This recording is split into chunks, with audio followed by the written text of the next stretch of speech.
Alright, ladies and gents. I believe I've assembled a couple decent decks here, and so we're gonna start off with the angel one. Cause you know. There's no restream, okay. Well. Alright, so first one we're gonna start off with here. It's been getting me some it's been really heating up in the meta here. Gods of Life. I just kind of threw this one together after doing a couple drafts, and I got a pair of the White Gods. 2 drafts, 2 freaking Heliod Sun Crowns. Very nice. So the deck I basically built it around him. And for the rest of it, Healer's Hawks because it's life gain. Johnny's Pridemate, got 2 of those. 4 Tithe Takers because it's fun to shut down counter decks, and the Afterlife feeds into the Divine Visitation over here. Dawn of Hope, so that also helps Divine Visitation. And the God, actually. Let's go look at the God here quick. There we go. Where'd he go? Long as devotion twice less than 5, he's not a creature, so it comes out as an enchantment. That's fine. Whenever you gain life, put a 1/1 counter on target creature enchantment you control.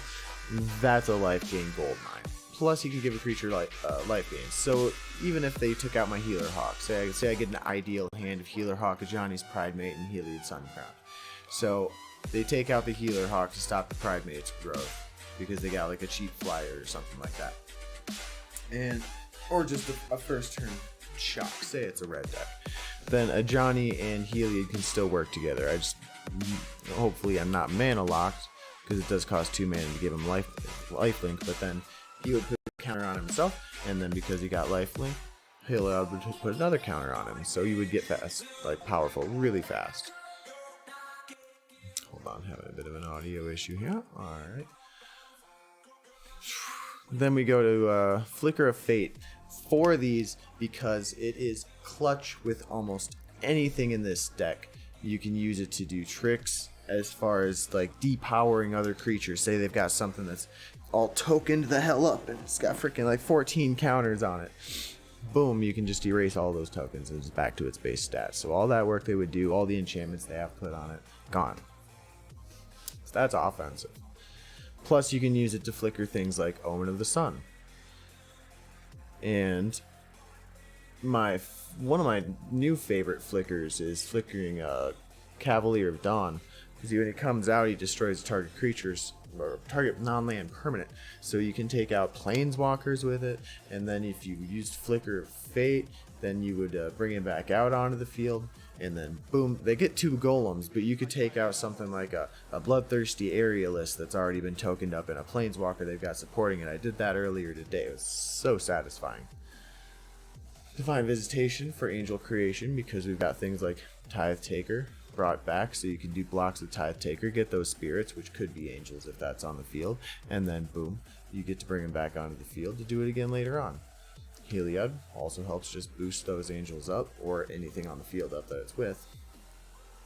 Searching, I got 2 of those because you can find Heliod, you can find Divine Visitation, and you can find the Dawn of Hope enchantment if you've already got other things on the field, and those all help feed into each other. Because if you got Divine Visitation and you start creating 4 mana 1/1 4/4 flying freaking Angels of Vigilance, then boom, you're good to go.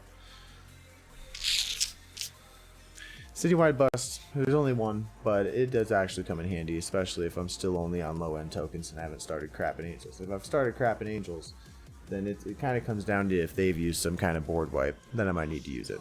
And Gideon, because he's actually coming in handy, but I don't know, I'm debating finding something to replace him with, but a 3 mana planeswalker that it can help with Vigilance, Lifelink, and Indestructible. I mean, give it Vigilance to something like a Healer Hawk, Indestructible to something like a really good Ajani's Pridemate when they might have something like Death Touch. I mean, it's good. It fits well. Especially with the lifelink, actually. Him and Ajani's Pridemate work just as well together as Ajani's Pridemate works with, oh, he's the cheap guy. Yeah, it's Heliod. Altar the Pantheon. I've only got 1. Might need 2. But if you do have Altar the Pantheon, out and Heliod Suncrowned out. All you gotta do is tap that, and then boom, you gain a life. You put a counter on it. Say you've got one of the Ajani's out. It's 2 instant counters. Right? Yeah, 2. Entrancing Lyre, 2 of those. Really cheap. I mean, in the long run, it's a 3. It can switch targets if they somehow mess with their target. You can retarget it. You can target other targets. Just basically the retargeting factor of it. It's variable. So, I mean, it's going to be really hard to tap something that's like a 13-13. But if you catch it when it's young, then it doesn't matter if it's a 13-13. If it grew to a 13-13, it still stays tapped. And there are possible defensive tricks. I don't think I've done it yet, where I've tapped I guess I would call it an offensive, not defensive. On the end of their turn, use it to tap down one of their creatures, and then untap the artifact. It doesn't untap the creature, and then use it to instantly tap down another defending creature. Say you need to do that to get like just enough of a winning hit. Ajani. He's good for the life gain, and he puts down Ajani's Pridemate. So that helps at least. I haven't used his ending though. His 0. If you have at least 15 life, more than your starting life total, exile Ajani's Strength of the Pride and each artifact and creature your opponent controls.